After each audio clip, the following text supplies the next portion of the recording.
سلمان رضی اللہ عنہ کہتے ہیں کہ میں نے حضور اکرم صلی اللہ علیہ وسلم سے پوچھا کہ وہ 40 حدیثیں جن کے بارے میں یہ کہا ہے کہ جو ان کو یاد کر لے وہ جنت میں داخل ہوگا، وہ کیا ہیں؟ حضور اکرم صلی اللہ علیہ وسلم نے ارشاد فرمایا، اللہ پر ایمان لاوے یعنی اس کی ذات و صفات پر، اور آخرت کے دن پر، اور فرشتوں کے وجود پر،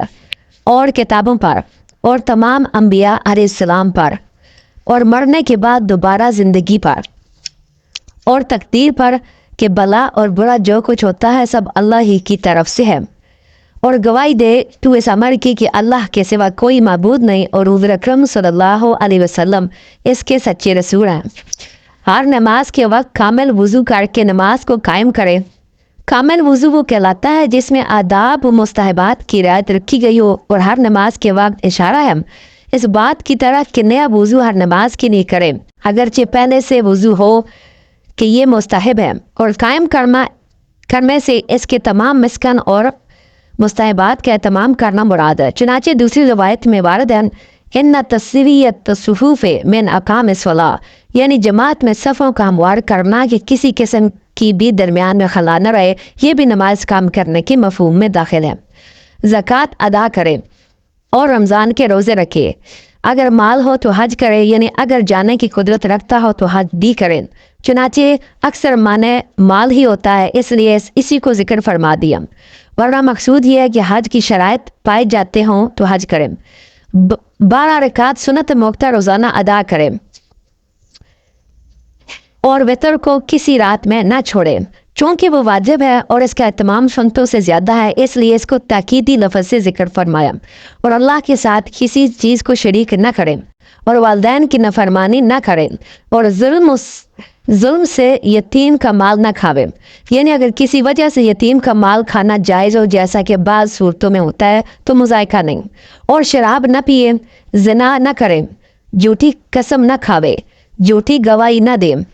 خواہشات نفسیانیہ پر عمل نہ کریں، مسلمان بھائی کی غیبت نہ کریں، عفیفہ عورت کو تہمت نہ لگائیں، اسی طرح عفیف مرد کو اپنے مسلمان بھائی سے کینہ نہ رکھے، لہو و لہب میں مشغول نہ ہو، تماشائیوں میں شریک نہ ہو، کسی پستہ قد کو عیب کی نیت سے ٹھگنا مت کہو، یعنی اگر کوئی عیب دار لفظ ایسا مشہور ہو گیا ہو کہ اس کے کہنے سے نہ عیب سمجھا جاتا ہو تو عیب کی نیت سے کہا جاتا ہو، جیسا کہ کسی کا نام بدھو پڑ جاوے تو مذائقہ نہیں، لیکن تان کی غرض سے کسی کو ایسا کہنا جائز نہیں۔ کسی کا مذاق مت اڑا، نہ مسلمانوں کے درمیان چغل خوری کر، اور ہر حال میں اللہ جل جلالہ کی نعمتوں پر اس کا شکر کر، بلا اور مصیبت پر صبر کر، اور اللہ کی عذاب سے بے خوف مت ہو، رشتہ داروں سے قطع تعلق مت کر بلکہ ان کے ساتھ صلہ رحمی کر، اللہ کی کسی مخلوق کو لعنت مت کر، سبحان اللہ والحمد للہ ولا الہ الا اللہ واللہ اکبر، ان الفاظ کا اکثر ورد رکھا کر، جمعہ اور عیدین میں حاضری مت چھوڑ، اور اس بات کا یقین رکھ کہ جو تکلیف اور راحت تجھے پہنچی وہ مقدر میں تھی اور جو ٹلنے والی نہ تھی، اور جو کچھ نہیں پہنچا وہ کسی طرح بھی پہنچنے والا نہ تھا، اور کلام اللہ شریف کی تلاوت کسی حال میں بھی مت چھوڑ۔ سلمان رضی اللہ عنہ کہتے ہیں، میں نے حضور اکرم صلی اللہ علیہ وسلم سے پوچھا کہ جو شخص اس کو یاد کر لے اس کو کیا اجر ملے گا؟ حضور اکرم صلی اللہ علیہ وسلم نے ارشاد فرمایا کہ حق سبحانہ و تقدس اس کا انبیاء علیہ السلام اور علماء کے ساتھ حشر فرماویں گے۔